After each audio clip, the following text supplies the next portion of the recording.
Good morning পেদ্দাপুরম। আমাদের আজকের উদ্দেশ্য বিশাখাপট্টনম অথবা ভাইজ্যাক। তো আমাদের সম্পূর্ণ জার্নিটি হবে ট্রেনে, যার কারণে আমরা স্টেশনের উদ্দেশ্যে অটোতে করে রওনা হই।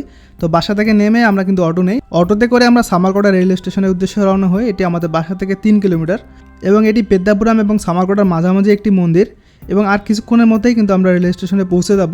তো অলরেডি আমরা চলে এসেছি। এটি হচ্ছে সামারকোটা রেলওয়ে স্টেশন, এটা আমাদের বাসার নিকটতম রেল স্টেশন। এই রেল স্টেশন থেকে আমাদের বাসা 3 কিলোমিটার দূরে এবং আমাদের যে college Aditya college of engineering এটি প্রায় 13 থেকে 14 কিলোমিটার দূরে। তো বেশ কিছুক্ষণ অপেক্ষা করার পর আমাদের ট্রেন চলে আসে। আপনারা যে ট্রেনটি দেখতে পাচ্ছেন এটি হচ্ছে আমাদের সেই কাঙ্ক্ষিত ট্রেন। আমরা এই ট্রেনে করেই বিশাখাপট্টনমে যাব।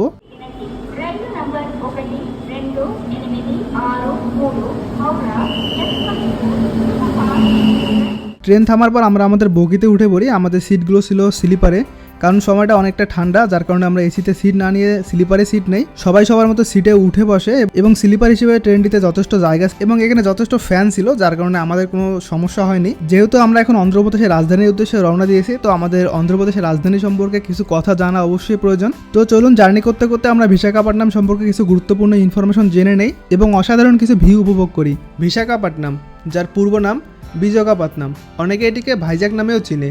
ভারতের অন্ধ্রপ্রদেশ রাজ্যের রাজধানী বিশাখাপট্টনম।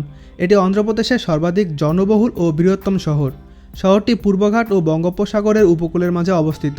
এটি চেন্নাই ও কলকাতার পর ভারতের পূর্ব উপকূলের 3য় বৃহত্তম শহর এবং দক্ষিণ ভারতের 4র্থ বৃহত্তম শহর। বিশাখাপট্টনম স্মার্ট সিটি মিশনের অধীনে নির্বাচিত অন্ধ্রপ্রদেশের 4টি স্মার্ট সিটির মধ্যে একটি। শহরটি বিশাখাপট্টনম জেলার সদর দপ্তর হিসেবে কাজ করে। আনুমানিক $43.5 বিলিয়ন আউটপুট সহ শহরটি 2016 সালে ভারতের সামগ্রিক মোট দেশজ উৎপাদনের 9ম বৃহত্তম আমদানিকারক শহর হিসেবেই পরিচিত। এটি সাউথ ইন্ডিয়ার অন্যতম একটি সুন্দর শহর হিসেবে পরিচিত এবং ট্যুরিস্টদের কাছে এটি খুবই জনপ্রিয়। বিশেষ করে ওয়েস্ট বেঙ্গল বা কলকাতার বাঙালিদের কাছে অনেক জনপ্রিয় একটি শহর, কারণ এই শহরে আসলে আপনারা একসঙ্গে সমুদ্র এবং তার পাশাপাশি পাহাড় দুটোই উপভোগ করতে পারবেন। আমাদের এই ট্যুরটি ছিল 3 দিন 2 রাতের একটি ট্যুর এবং আমরা এই 3 দিন 2 রাতে কোথায় কোথায় ঘুরলাম, কোথায় থাকলাম এবং কত টাকা আমাদের খরচ হলো ইত্যাদি বিষয়ে আপনাদের মাঝে ইনফরমেশন দেওয়ার চেষ্টা করব এবং আপনারা যদি এখানে আসেন কখনো কীভাবে কোথায় কোথায় ঘুরবেন ইত্যাদি বিষয়ে আপনাদের জানানোর চেষ্টা করব। তো চলুন ভিডিও শুরু করা যাক। চারদিকের অসাধারণ ভিউ দেখতে দেখতে আমরা বিশাখাপট্টনম রেলওয়ে স্টেশনে পৌঁছে যাই এবং এখানে দেখতে পাচ্ছেন এটি হচ্ছে বিশাখাপট্টনম রেলওয়ে স্টেশন এবং এটি হচ্ছে মেইন গেট বিশাখাপট্টনম রেলওয়ে স্টেশনের। তারপর আমরা অটোতে করে আমাদের হোটেলের উদ্দেশ্যে রওনা হই। যেহেতু আমরা এখানে 3 দিন 2 রাত থাকবো এবং আমরা বাংলাদেশি, সব জায়গায় আমাদের অ্যালাউ না, যার কারণে আমরা আমাদের পরিচিত হোটেলেই যাই এবং এখানে আসার পর আমরা 2টি রুম বুক করি। হোটেলে বেশ কিছুক্ষণ রেস্ট নেওয়ার পর আমরা আমাদের প্রথম উদ্দেশ্য আরকে বিচ অথবা রামাকৃষ্ণা বিচের উদ্দেশ্যে রওনা করি এবং কিছুক্ষণের মধ্যেই আমরা আমাদের যে প্রথম বিচ এখানে চলে আসি। যেহেতু আমাদের হোটেলটি ছিল মোটামুটি কাছে, যার কারণে খুব বেশি সময় লাগে না। এখানে আমরা চলে আসি সানসেট দেখার জন্য, কারণ এখানে সানসেটের সময় অসাধারণ কিছু ভিউ পাওয়া যায়। তো যেহেতু সানসেট এখনও অনেকটাই লেট, কারণ আমরা অলরেডি 4টার দিকে চলে আসছি এখানে, তো আমরা চারদিকে আশেপাশে যে ভিউগুলো আছে এগুলো দেখার জন্য নিচের দিকে যাচ্ছিলাম। তো দেখতে পাচ্ছেন আমাদের মতো অনেকেই কিন্তু এখানে এখন ধীরে ধীরে আসছে। তো একটু পর সন্ধ্যার দিকে এখানে আরও অনেকটাই ভিড় হবে, এখন খুব একটা ভিড় নেই। তো আমরা একটু নিচের দিকে যাচ্ছিলাম এখানে যে সমুদ্র ঢেউ এবং পাথরগুলো আছে এগুলো দেখার জন্য। তো এখান থেকে কিন্তু অসাধারণ কিছু ভিউ দেখা যাবে আর কিছুক্ষণ পর, তো যার কারণে আমরা এখানে ওয়েট করতেছিলাম।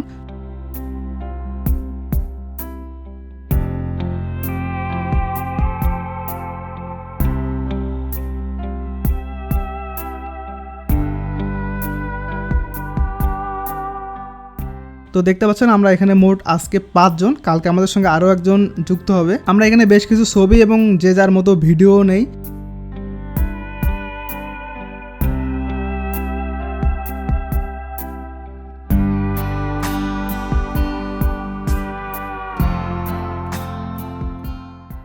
অল্প কিছুক্ষণ অপেক্ষা করার পর কিন্তু আমরা এই অসাধারণ কিছু ভিউ দেখতে পাই এবং এই ভিউটা দেখার জন্য আমরা এখানে অপেক্ষা করতেছিলাম।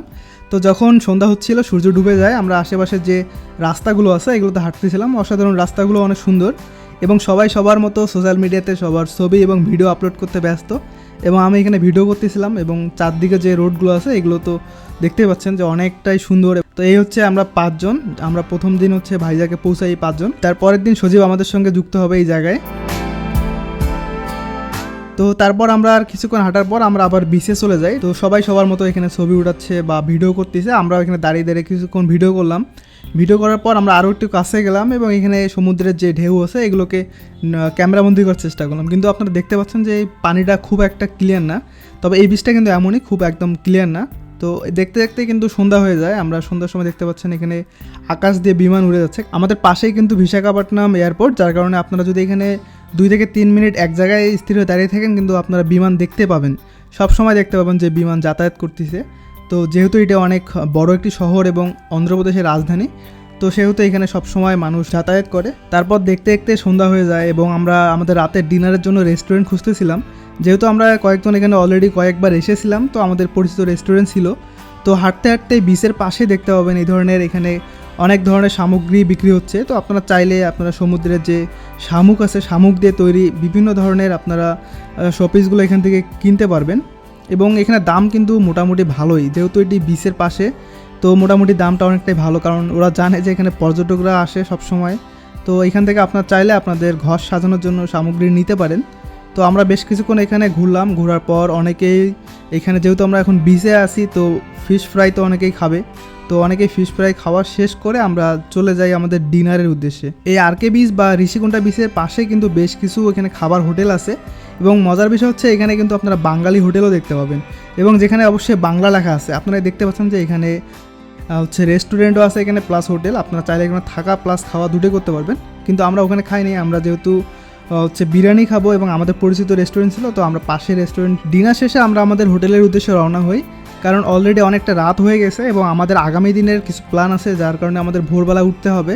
তো আমরা অলরেডি অনেকটাই ক্লান্ত, যেহেতু জার্নি করে এসেছি এবং আমাদের আজকে অনেকটাই হাঁটা হয়েছে, যার কারণে আমরা হোটেলের উদ্দেশ্যে রওনা হচ্ছি।